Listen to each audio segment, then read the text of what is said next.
Hello everyone, I'm Missy and welcome back to my channel. So the last video that I posted was on the Boondocks. I was talking about how it was so relevant today, even though the show was premiered all the way in 2005. And I got a lot of comments. I got a lot of feedback on that video. First of all, I want to say thank you so much for the feedback on that video. But a lot of people on that video were saying that they really wanted me to come back with an Uncle Ruckus video. And I almost regretted not adding that. Almost. Emphasis on almost, because my mouth was hurting so much. That video was so damn long. You guys already know it was a long ass video and my jaw muscles needed to relax. But today I am back with all of that good stuff.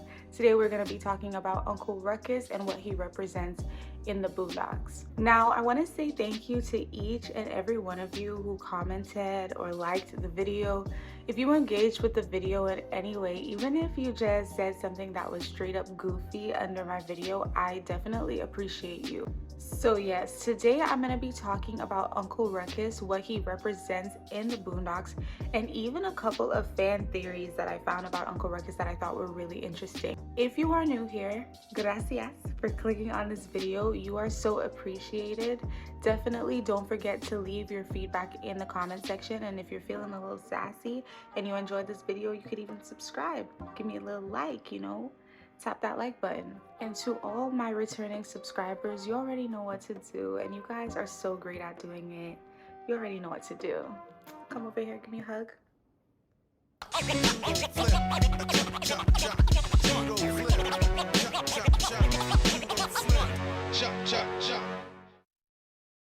So who is Uncle Ruckus? Uncle Ruckus is a middle-aged black man who appeared regularly on the Boondocks ever since his first appearance in the series debut, The Garden Party. So this is actually the episode where Uncle Ruckus sang that song, Don't Trust Them New Niggas Over There. I mean, it was such a good song. Don't trust them new niggas over there, leaving they nigga essence in the air. Them happy, nappy head niggas with the fingers on the trigger. Don't trust them new niggas over there. Don't trust them big nostrils over yonder. They suck up so much air it'll make you wonder. Don't trust them new niggas with their spotty little nigga figures. Don't trust them new niggas over there. Do you guys agree? Do you not? Ruckus suffered an abusive childhood and was kicked out as a teenager. This is when he moved to Woodcrest and began working several odd jobs. Ruckus's origin is something that I wanted to get into later in the video because it intertwines with what he represents throughout the show. So basically what I'm trying to say here is where Uncle Ruckus came from is so crucial to what he represents that when I start talking about what he represents in the Boondocks, I will get deeper and deeper into his origins, so definitely stay tuned for that. Uncle Ruckus can be viewed by some as a jack of all trades, as he appears to work several odd jobs in the neighborhood of Woodcrest, where the show is based. In this first episode, he says that he's been working for Mr. Wunster for years now, but as the show progresses, you'll see him working several other jobs, which is honestly impossible. There's actually a fan theory out on why Uncle Ruckus is able to work so many jobs, be in so many places seemingly at the same time, and I'm definitely gonna get into that later on, so just stay tuned for that. I found a blurb on the Boondocks wiki and I felt like it described Uncle Ruckus perfectly, even though it roasted him a little bit. It says, his role in the series varies depending on the storyline of the episode he's featured in. He can either be one of the main antagonists, major anti-hero, or neutral. He is a black man who firmly doesn't like black people. The world's biggest Uncle Tom.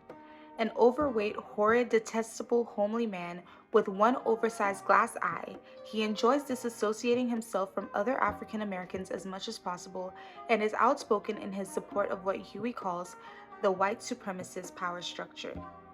So yeah, like I said, they roasted him a little bit, but this is more or less accurate in describing who Uncle Ruckus is. Like, remember when I was saying that he works several jobs? Almost every single episode, you will see Uncle Ruckus moving from job to job. He is prominent in every episode for different reasons. It's almost like his role is manipulated for the episode, almost like he doesn't have one stationary role. So what does Uncle Ruckus represent? We can't simply say that Uncle Ruckus represents racism or white supremacy. I think it's so much more complex than that.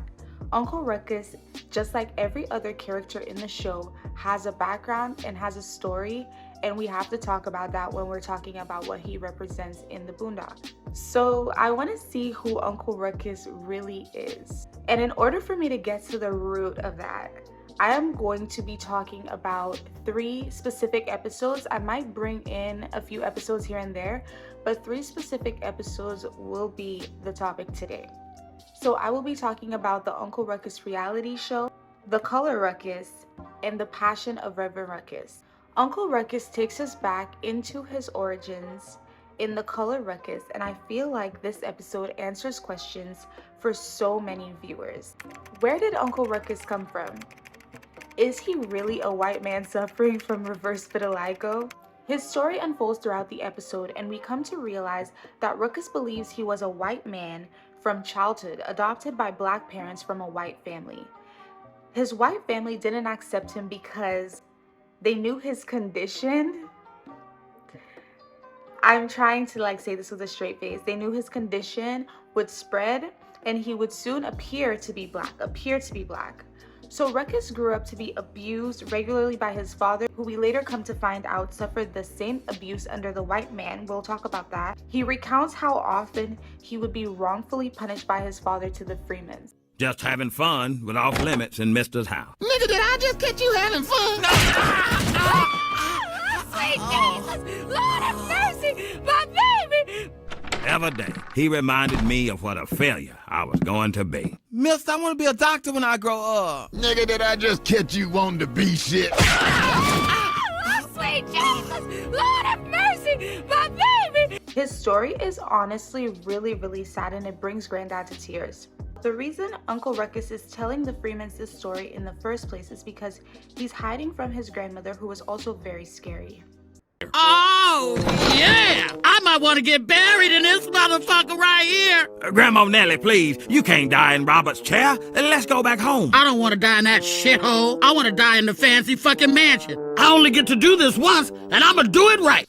Okay, so maybe she is a little funny. Maybe she got a couple jokes. What? I'm not gonna lie. Isn't it so interesting though how Uncle Ruckus always manages to receive some sort of sympathy, some sort of support from the Freemans, even though he is overtly racist throughout the show. He is so consistently mean to the Freemans.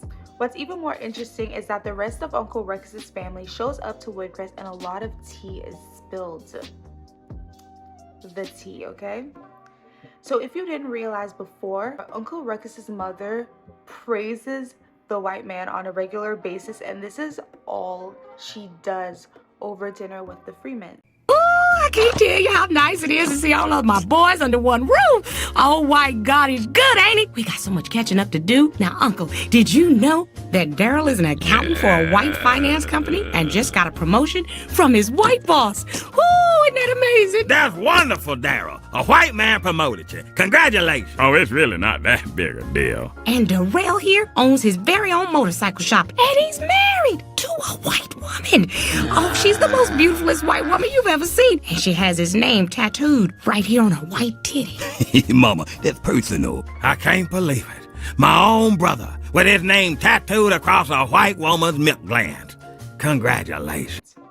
She talks about how Uncle Ruckus's brothers have made a name for themselves mainly by attaching themselves to white people. Their association with white people is success to her, and even Uncle Ruckus commends them for it. You see how everyone but Uncle Ruckus's father has this very strange and unhealthy relationship with their race.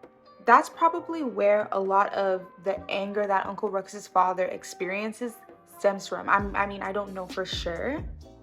I'm not in his cartoon brain or anything, but I mean, you could just imagine how he dealt with so much abuse. He dealt with so much unfair working conditions. He dealt with a lot of racism in the workplace.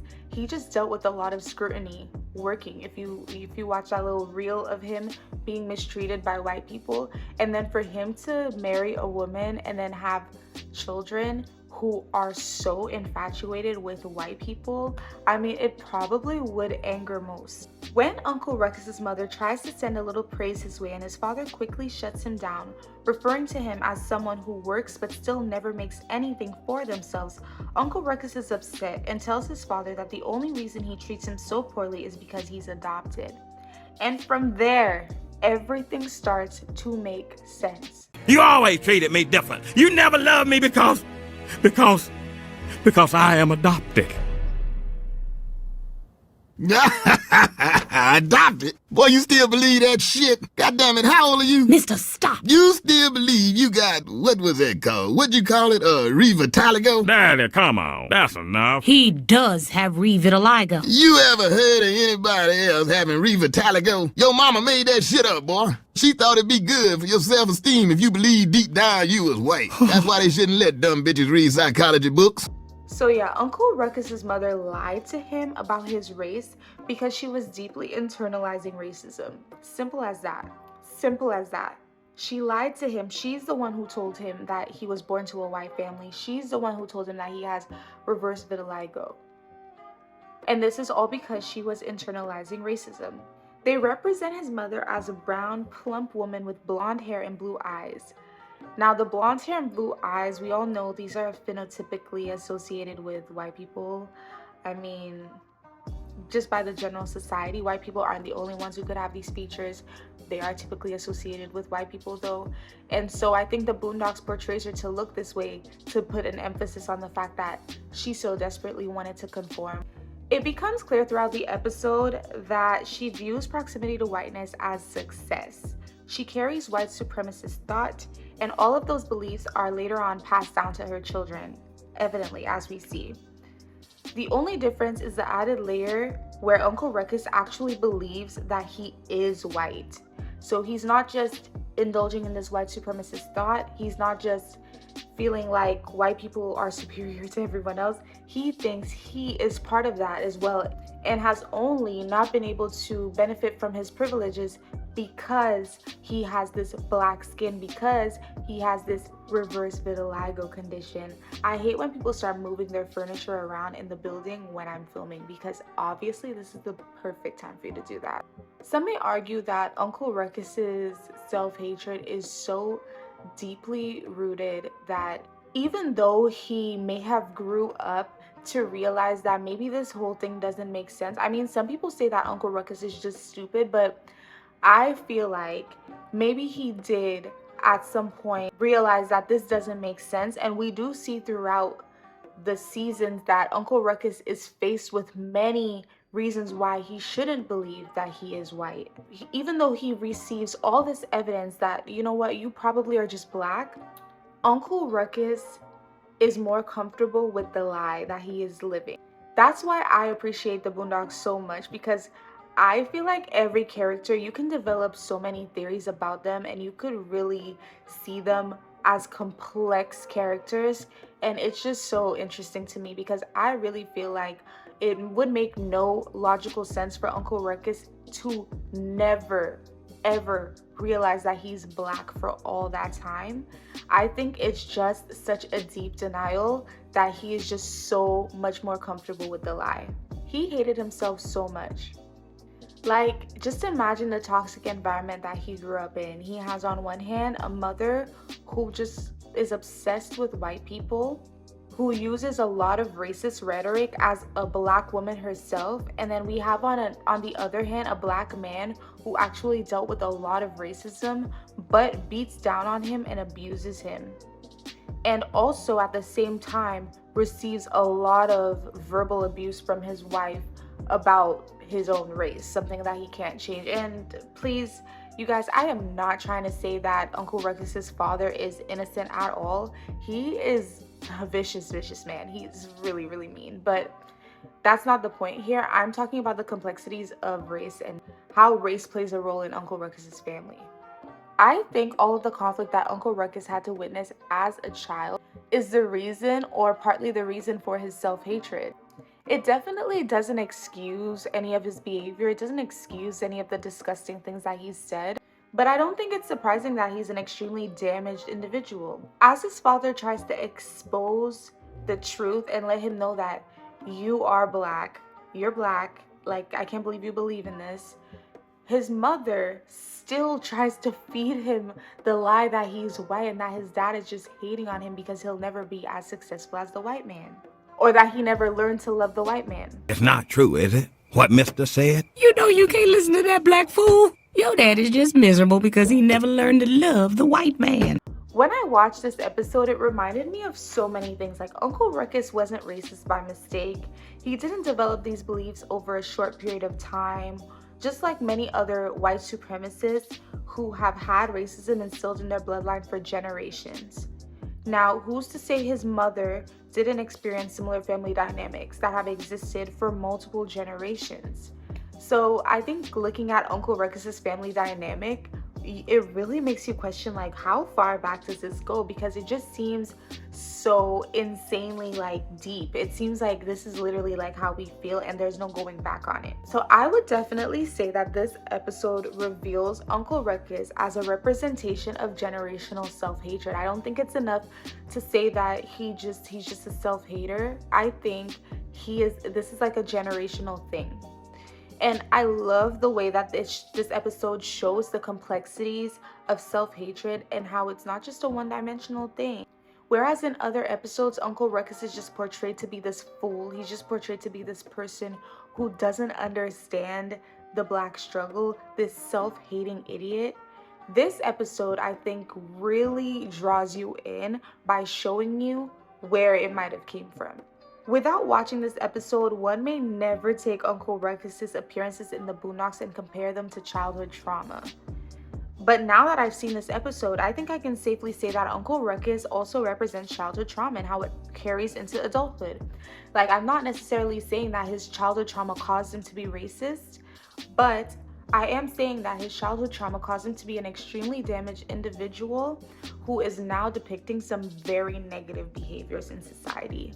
He's not just this kid who woke up one day in a middle-class income household where everything was just peaches and cream and then he just ended up racist. He's not even just a person who lived with normal, I don't want to say normal because I don't think that's a fair word to use. He's not just facing your everyday childhood struggles. Like, I feel like he was going through a lot as a child, so it's just not surprising how damaged he is. Yeah, but Uncle Ruckus is an extreme version of this. So like I was saying, like, I'm not just trying to say, oh, Uncle Ruckus has childhood trauma. A lot of us have childhood trauma and we don't go around doing the things that Uncle Ruckus does. We don't go around telling kids that they can't ride the bus, telling black kids that they can't ride the bus because they probably want to commit crime anyway. We don't go around doing things like that just because we have childhood trauma. I think because Uncle Ruckus is a cartoon character, he is allowed to be completely extreme in the way that he depicts things like childhood trauma, the way that he depicts issues that carry on into our adulthood. He's allowed to be completely extreme with that. And the Boondocks is an extreme show. Everything. We see grandpa dating in an extreme way. We see racism in an extreme way. We see capitalism in extreme ways, right? I talked about that in my last video when we were talking about the lemonade stand and everything. We see so many things in extreme ways. So this is not me saying that people who are affected by childhood trauma are gonna end up acting out in an extreme way. A lot of people don't. Yeah, obviously Uncle Ruckus is an extreme version of this, and this is probably because his job is to still be a character in a cartoon, being extremely entertaining, keeping your attention, while at the same time bringing important issues to light. Now, Huey theorizes that Uncle Ruckus represents the white supremacist power structure in America. I feel like he definitely proves this to be true, at least to some extent in a lot of episodes. We can't deny that, right? But there is one key episode where he goes full on balls to the wall, in my opinion, okay?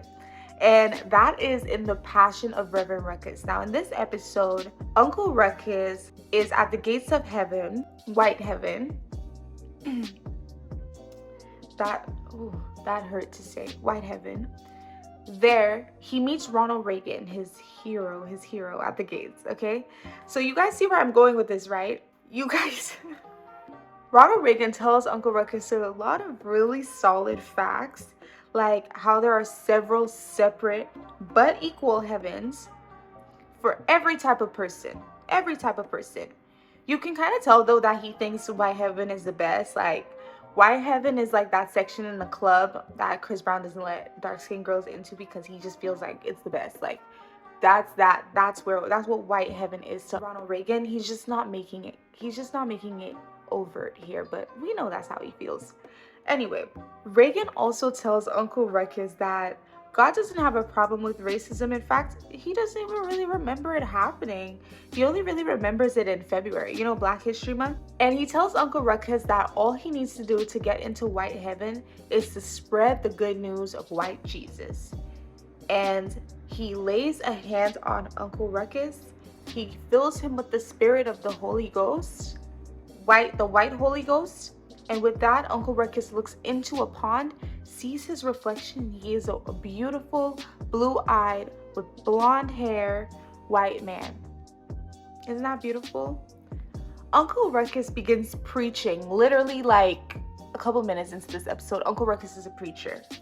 First, he was mostly just shouting in the streets about white heaven, telling white people that they're guaranteed a spot.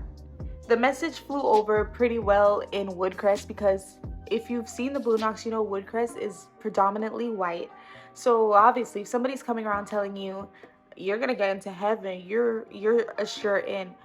Maybe if you have common sense, you would think, that's kind of stupid. Like, you don't even know me. You're just basing it off of my skin color. But if you're a cartoon character, if you're a white cartoon character, obviously that sounds amazing. So why would you argue with that? The fact that they didn't even question any of the crazy shit that he was saying, it just shows the extremities of the Boondocks. They didn't question it. It was kind of just showing, like, when you show people that they're safe, all the other problematic shit you're saying kind of flies over their head. Like, they hear you saying a bunch of bullshit, but you're like, oh, but not you, though.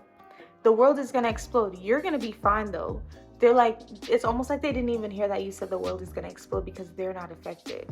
So I think it was kind of showing that that kind of concept in that episode. At this point in the episode, though, we do come to find out that Uncle Ruckus is dealing with a tumor that will soon kill him. His message is to spread the message of white heaven and white Jesus before he dies so that he may make it into white heaven. I mean, that's a valuable way to spend your last few days on earth. Now, while Uncle Ruckus is walking down the street, being the Reverend he is, touching people, he runs into Armstrong Elder, who I just want to bring up briefly because his character is actually a merge of two political figures, Armstrong Williams and Larry Elder. So I'm going to put up a couple pictures of them right now. You can dig a little and kind of get a gauge of what they're about. But I don't think Aaron really likes these two particular political figures, which is why he portrays their character in the way that he does. I mean, this Armstrong Elder even offers Ruckus the opportunity to expand his message. And from there, Uncle Ruckus gets interviewed where he says that Black people are cursed and even sells out a revival. He says a whole bunch of bullshit, and this Black Armstrong Elder figure is helping him do that. Now, Tom gets the spirit of white Jesus in him and starts to agree with Ruckus's message, even though he's there with Robert to talk Uncle Ruckus out of his stupidity. The message gets out of hand, though, and everyone breaks out fighting, and then Uncle Ruckus asks God to strike him with lightning if his words don't come from him. God, if his words don't come from God, strike him with lightning. And that's just what happens. Everyone but Tom and Robert leave, and we come to find out that the lightning hit his tumor and cured him. So that's just a general little synopsis of the episode, right? But I feel like from the very beginning of this episode, there's just so much going on. Segregation in heaven, God doesn't remember racism? I mean, obviously, if he's gonna segregate heaven, he needs to catch up on his history, right? Nah, but white heaven just happens to be for people who hate everyone and everything related to black people. White heaven is for decent, good, God-fearing Christians who just happen to, well, hate everyone and everything relating to black people. Personally, I hate black people, Ruckus. That's why I did everything I could to make their lives miserable.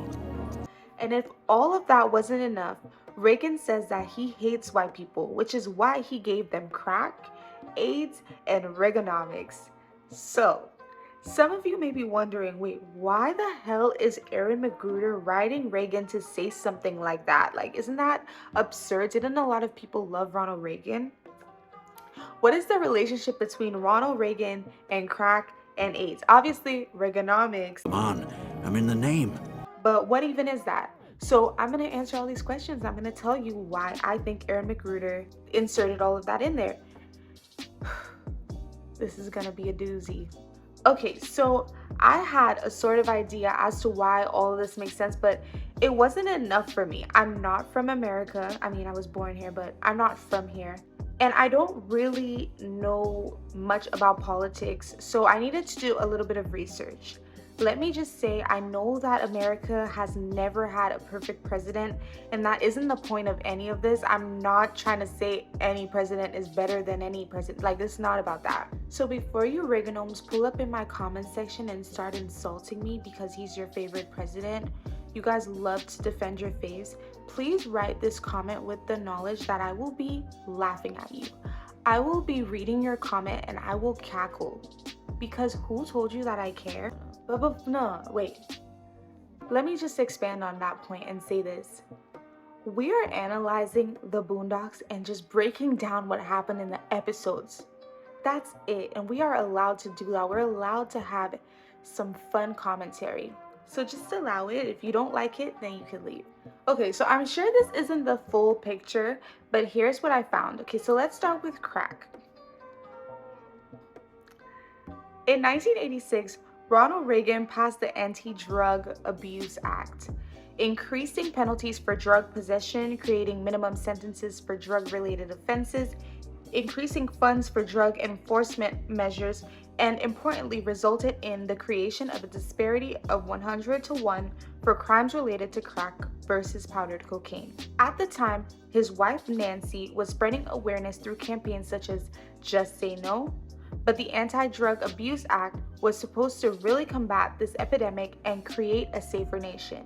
However, the law was disproportionately putting people of a lower socioeconomic class behind bars, so this was mostly people from minority groups. It seemed like Reagan placed an emphasis on the dangers of crack while cocaine was killing people at similar rates.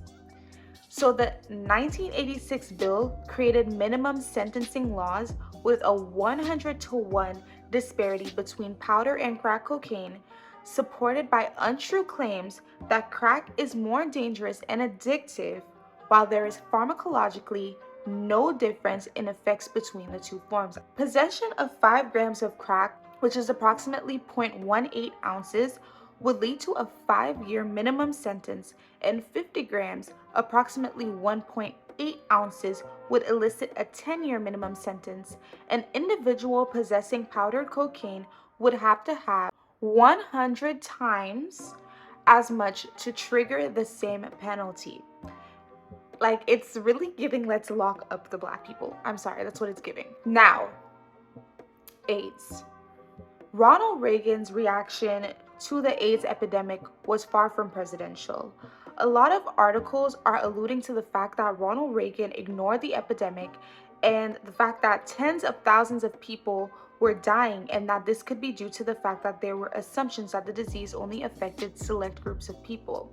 In an article on The Atlantic, Anthony Fauci states, "At first we thought it was gay men, and then it was intravenous drug users, and then it was the Haitians, which was a mistake."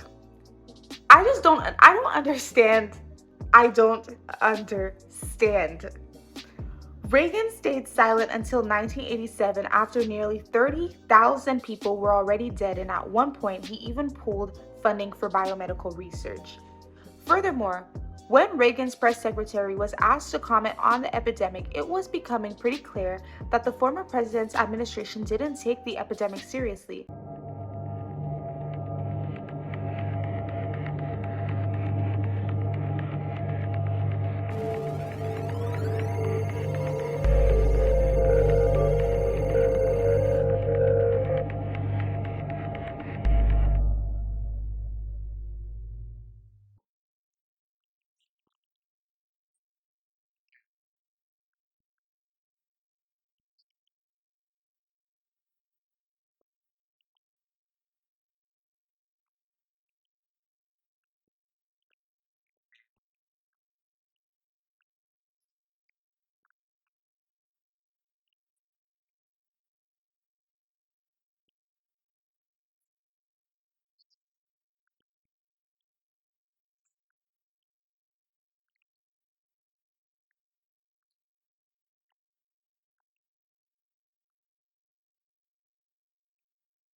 As a result, over 300,000 people died, many of them dying during Reagan's presidency when he could have begun action and he didn't. According to an article on LitHub, there were almost 90,000 deaths by the end of his presidency. We're gonna talk about Reaganomics, and don't worry, you guys, I'm not just throwing numbers at you and then I'm just not gonna say anything after. We're gonna talk about all of this. I just wanted to break down AIDS, crack, Reaganomics, and why that was brought into the Boondocks. Reaganomics was a 4-pillar economic program introduced by Ronald Reagan in an effort to combat the stagflation and recession faced by the United States in 1981. We could talk about the 4 pillars and what each of them meant. So the first pillar was to reduce federal income and capital gains taxes. So he significantly reduced taxes for the rich and high income groups. Payroll taxes, however, were increased to balance everything out. Like, do I need to talk about that? I hope I don't. Second, he reduced federal spending. He pulled government spending from domestic programs, and then he spent more money on defense, nuclear power, and strategic defense initiatives. 3, reduce government regulation. In some cases, he reduced government regulations like domestic gas and oil. He deregulated bus service, cable TV, ocean shipping, and long distance telephone service. So basically, the government had less say on how you could run your business. Your business was falling under specific categories. And number 4, he slowed down money growth to reduce inflation. So the government implemented this thing called contractionary monetary policies to reduce inflation. And these policies are basically initiatives put in place by banks that limit borrowing for businesses and spending for customers. They basically make it harder for you to get a loan. The money supply to the market is basically limited, and interest rates on loans will become very high, resulting in the vast majority having no access to them. So, child, where's my bottle of water? Oh my gosh. So we can see just how political the Boondocks can get and why they would use Ronald Reagan in this episode alongside Uncle Ruckus. I think McGruder wants us to know that many well-loved political figures have beliefs that align with white supremacy or may even have passed policies that disproportionately affect Black people, policies that are inherently racist and work to maintain an oppressive structure. Like I said, when it comes to politics, I always have to do my research first, but upon doing so, I really wondered how the former president could have done some of the things he did. If he wasn't purposely trying to hurt minority groups, was he just pretending like they don't exist at all? Like, let's go back to what Fauci said about AIDS, right? He said that they were under the impression that AIDS was affecting people who were using drugs, people who were gay. He was also under the impression that AIDS were only affecting Haitians. Which I just think is like, okay, so what though? Like, even if that were the case and it wasn't, why would that make it less of an issue if it's a disease that's killing people? But the way that he went about everything kind of makes it seem like he didn't care because it didn't affect white people. And it's the same way that he went about with Reaganomics. He did things that would most likely benefit white people. It's the same way that he went about with crack. He did things that would put black people, from minority groups, people from lower socioeconomic classes, he could put these people behind bars while protecting middle class and upper class people who use a drug that is essentially the same thing, just in a different form, just with maybe a little bit less mixed in it. But it's simply the same addictive substance. It's still addictive. It's still killing people. It's still causing people to have negative behaviors. It's still causing people to steal. It's still causing people to lie. It's still causing people to have to be rehabilitated. Why 100-to-1 disparity? Why? Definitely let me know what you think in the comments down below though, because I would love to hear your opinion on this. I think it's really interesting, so definitely leave a comment down below. Uncle Ruckus's role in this episode is obviously to show white supremacy to the extreme. In fact, his self-hatred comes from his belief in a white supremacist power structure. He sees how it benefits white people and he wishes to experience those benefits as well. And the concept of white heaven is one and the same with the life Reagan was seeking to build for his white counterparts, in my opinion. Through the policies he enforced, he made life great for lots of people who were already financially better off. They experienced an insane tax break from 70% to 28%, while the losses were offset by people who work paycheck to paycheck through payroll taxes. Of course, there are people from all races who experience great wealth, but the vast majority of the very, very wealthy in America, that is the people who received the tax break at the time, the vast majority of them were white. The gap between the rich and people living in poverty became even wider when this happened. Middle class people were reporting that it was nearly impossible for them to save a penny. And on top of that, how much interest you want me to pay? So yeah, I can see why people say Ronald Reagan was the devil and why the Boondocks portrayed him in that way. I could definitely see why. Okay, so we talked about Uncle Ruckus becoming a reverend after meeting Ronald Reagan in heaven.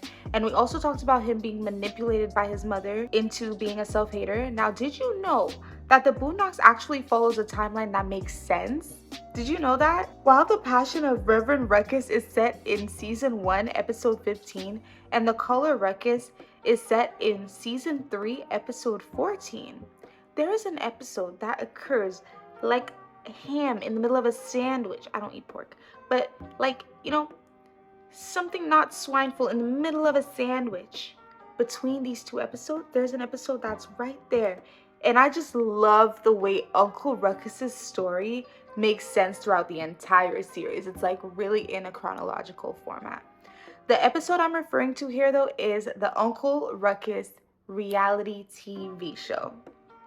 Now in this episode, Uncle Ruckus is still in the same mindset that he was while he was a reverend. He still believes that he is suffering from revitiligo and that white people are superior to all races, especially black people. Now in the Boondocks, BET stands for Black Evil Television. And boys, just they do a great job of making it evil. Big nigga, crazy bitch. Teach this person the meaning of black and evil. Oh no, this nigga didn't. No! Mr. Sleevo, please! We'll make it more evil, I promise! Oh, hell no, this motherfucker gonna pay. Wedgie, please, save me!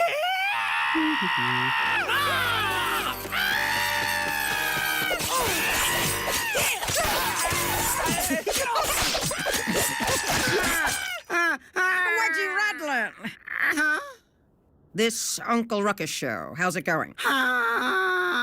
Great, fantastic. Is it evil? The episode starts with the new president of BET, Wedgie Hudlin, talking down to other BET co-workers and producers, telling them that they need him because he went to Harvard and that he could really take BET to the next level of evil.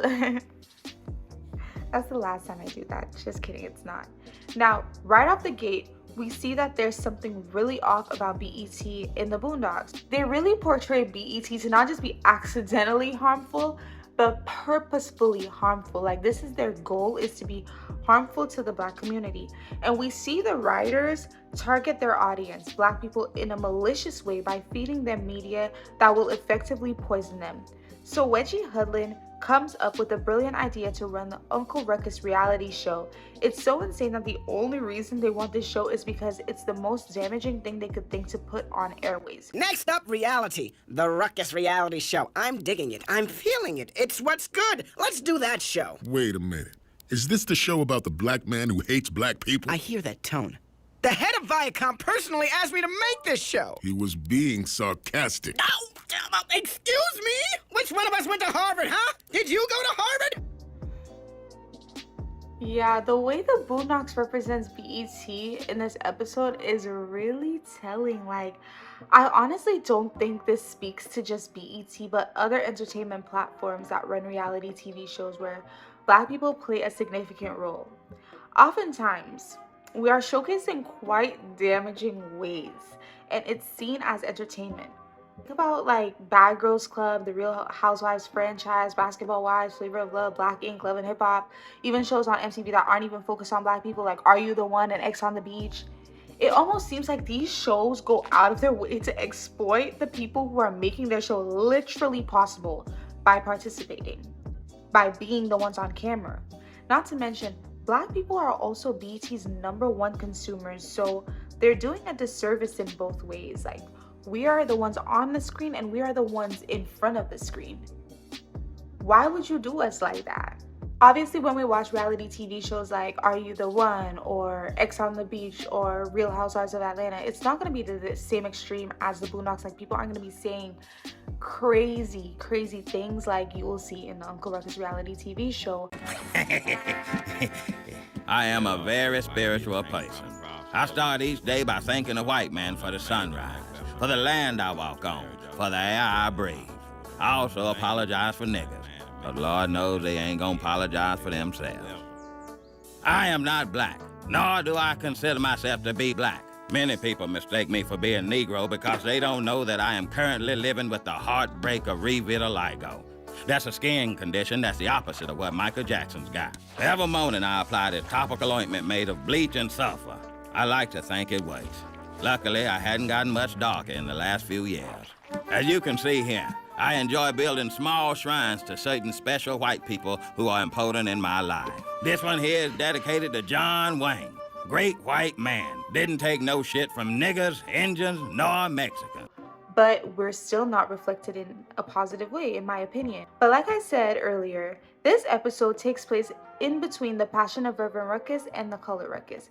Something important happens in this episode where Ruckus takes a test to trace back his ancestry with full conviction that he will turn out to be white, only for it to come back that he is 102% African American with a 2% margin of error. So basically, he's just black.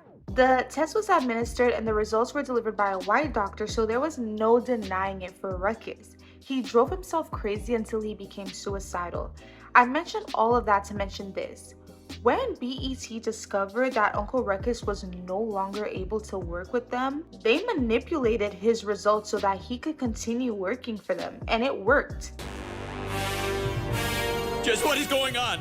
Why have you kidnapped me? And now, Doctor, we will discuss your methods of DNA testing. No! Please! No! Like, honestly, the denial that Uncle Ruckus lives in is unimaginable. And the lengths that entertainment platforms will go to ensure that they secure the bag is disgusting. They exploit people from every single angle, and it's just viewed as TV.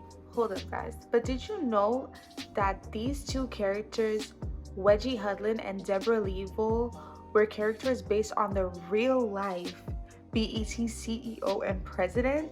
Oh, and did you know that Reginald, who's supposed to be Wedgie, was a producer on the Boondocks? You could just imagine how upset Deborah and Reginald were when they saw these episodes and saw the way that BET and their characters were portrayed. Well, actually, you don't have to imagine, because they got the Uncle Ruckus reality show removed from the airways. Like, you can't it's major streaming platforms. The only place you could watch this is on YouTube, I'm pretty sure. So yeah, they were definitely not happy.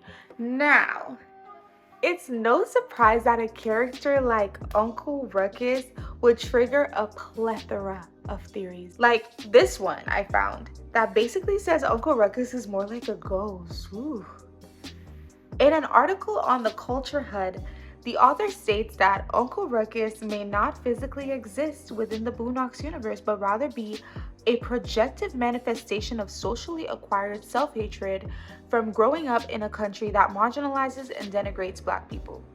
They go on to talk about the role of gaslighting in the Black community, like how institutions may represent Black people as lazy, aggressive, or materialistic. They theorize that this translates into the Boondocks universe, where Uncle Ruckus is the visual representation of anti-Black gaslighting. He is a reminder of the lies Black people hear about themselves, a projection of the subconscious, internalization of the wrongness of being Black. Like, do you guys hear do you hear this tea? One reason for this theory is Uncle Ruckus's omnipresence. Like, he's everywhere. Like, how could he be real? He does appear to be everywhere at once, right?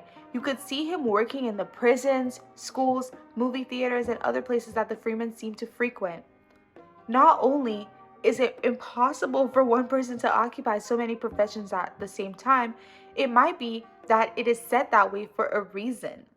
It's almost as if his thoughts and opinions bear more weight than his actual physical presence. Like, he is just there to outwardly tell you how he feels. No matter what the situation is, he's always there to put a face on racism. He is the face of racism.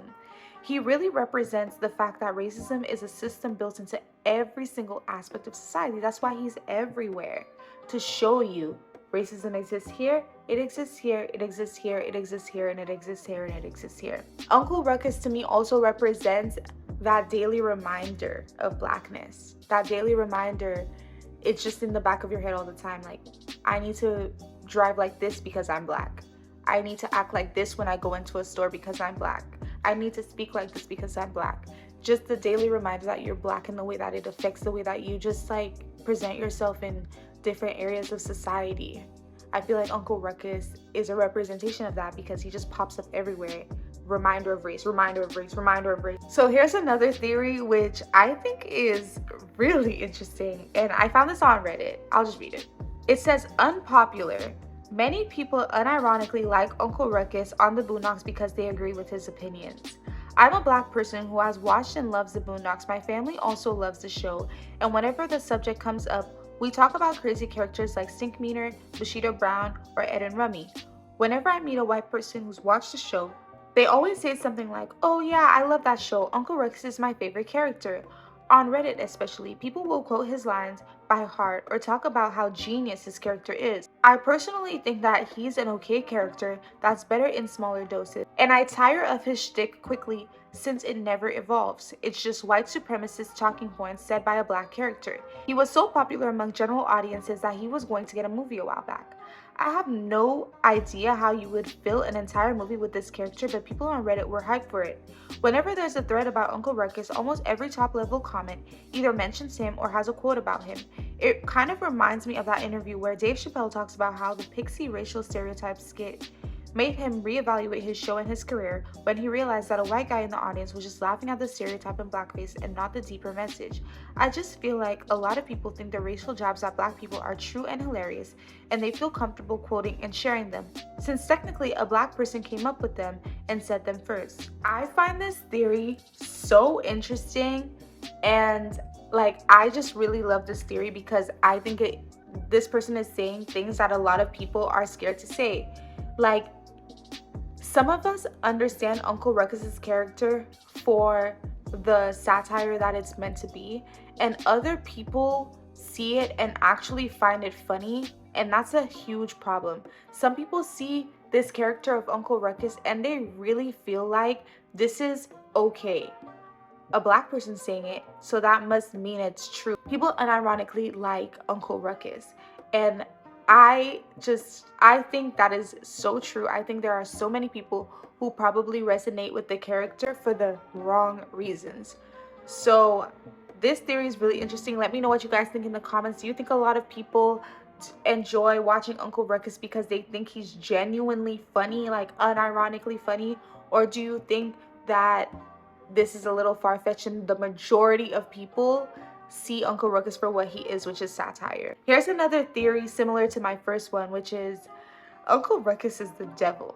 So upon watching every episode of the Boondocks, I've come to discover something about Uncle Ruckus. He's an evil, otherworldly, demonic entity. One of his eyes is dead. He has the ability to be at a number of different places at once. He has 47 jobs, which would be impossible without teleportation. His 47 jobs don't stop him from regularly causing chaos. He starts a riot by denouncing Obama to a crowd of people. He causes a racial reckoning by being shot 129 times by police and survives it. He can't be killed. He's immortal. That's why I think he's a ghost, not why I think I don't know, an evil ghost. He's over 120 years old. He was even struck by lightning and survived. Wait, how do you know he's over 120? I didn't know that. So why is it that Uncle Ruckus seems to always be around when violence or racism is nearby? He uses mind control to be accepted into public platforms as a way to disparage African Americans. He becomes a preacher and spreads his racism to the masses. My theory is that Uncle Ruckus is a demon bent on setting African Americans back. That's really interesting. Let me know what you guys think of that one as well. Now let's see this response, right? Uncle Ruckus at the end of season 1 has a dream. We see his dream where he dreams he goes to heaven and meets Ronald Reagan at the gates of heaven. He is told by Reagan that this is white heaven and that there are several separate but equal heavens for different types of people, but alludes to the idea that white heaven is the best. If Ruckus was a supernatural or demonic being, he already would have knowledge of the afterlife, life, and how it functions, with no need to have a dream that fundamentally changes his behavior, where he then becomes a missionary preacher for the glory of white heaven. The show doesn't interact with the viewer breaking the fourth wall, so the dream scene wasn't for the benefit of tricking the audience, but was just a Ruckus dream. Like, I don't know. Like, I think they make a lot of sense. I think this comment makes a lot of sense, but I personally don't need a theory to be logically sound, like to the T, as long as it makes sense for the most part and it's interesting. I eat that shit. This me with the theories. This me eating up those theories. What about you though? What do you think about the theories that I just mentioned in this video? Do you agree with any of them? Maybe you can think of other common themes surrounding Uncle Ruckus's character and you'd like to share them in the comments. I'd really appreciate it if you do. Now, I think I'm gonna wrap it up here, guys. My mouth is getting to that point where it's hurting a little bit. So yeah, I want to thank you guys so much for tuning into this video. I can't explain to you guys how fun it is reading your comments and interacting with you. If you made it all the way to the end, can you please leave me a sun emoji? This emoji right here, I'm gonna put it somewhere on the screen. Leave this emoji so that I can thank you for watching the entire video. I know the attention span, it don't be attention spanning these days, so I definitely really appreciate it if you watch the video. So leave that sun so that I know. Also, if there are any new topics that you want me to cover, I enjoy talking about all types of stuff, you guys. I love talking about TV shows. We could talk about beauty standards, which I do have a beauty standards video coming up, which I'm really trying to put a lot of work into so I could provide you guys with some really valuable information. But if you have any suggestions, if there's anything, even if it's something that you don't think I would be interested in doing, it doesn't hurt to leave a suggestion in the comment section. If you really enjoyed this video and you binge watched a couple of my videos, don't forget to subscribe. Just hit the subscribe button. It's not that hard. And if I start to annoy you, you can always unsubscribe later. And I will see you guys in the next video. Thank you so much for joining me today. Bye.